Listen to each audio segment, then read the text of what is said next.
Party ఓట్ల కోసం వారి పదవుల కోసం ఎవరిని కూడా వదిలిపెట్టకుండా వాడుకొని అధికారంలోకి వచ్చిన తర్వాత వాళ్ళ నిజాయితీని చూపిస్తారనే దానికి వాళ్ళ మహముత్తారంలో మనం రాజబాబు దగ్గర ఉన్నాం. రాజబాబు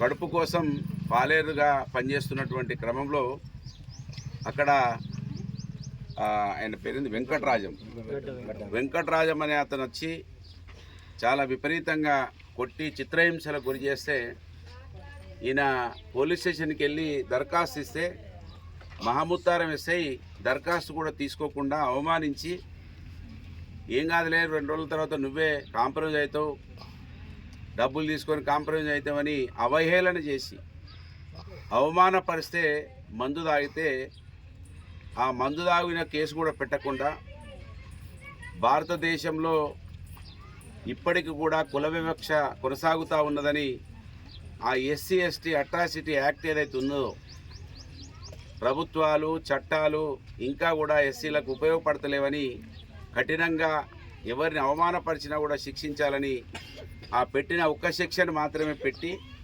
ఇప్పటికి కూడా వాళ్ళు కాంగ్రెస్ లీడర్లను కాపాడుతూ ఉన్నటువంటి విషయాన్ని ఈ సమాజం గుర్తెరగాలని, ఆ రోజు బీఆర్ఎస్ పార్టీ ప్రభుత్వంలో ఎవరికి చిన్న చీమ గుట్టినా కూడా దుద్దిల్ల శ్రీధర్ ఎస్సీలను ఎస్టీలను వాడుకొని 2 సార్లు ఎమ్మెల్యే అయిండు.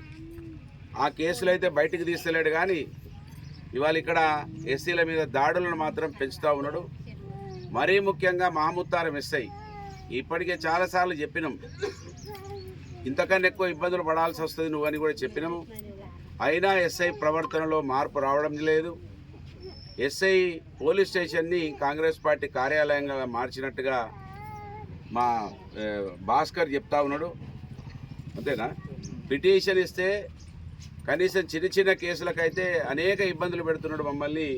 మరి ఇంత పెద్ద అవమానం జరిగి ఒక కుటుంబం రోడ్డు మీద పడే అటువంటి ప్రమాదానికి గురైనా కూడా దుద్దిల్ల శ్రీధర్ ఉన్నాడనే అండతోటి వాళ్ళ తమ్ముడు ఏం కాదు మాకు కాపాడుతాడనే ధైర్యంతో ఇవాళ ఈ విధంగా ప్రవర్తిస్తూ ఉన్నారు.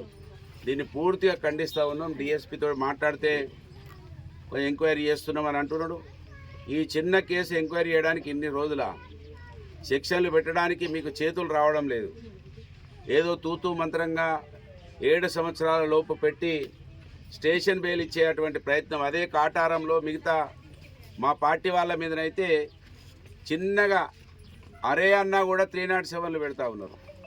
కోర్టులు తిరస్కరించి చివాట్లు పెట్టినా కూడా 307లు అనేక రకాల కేసులు పెడతా ఉన్నారు.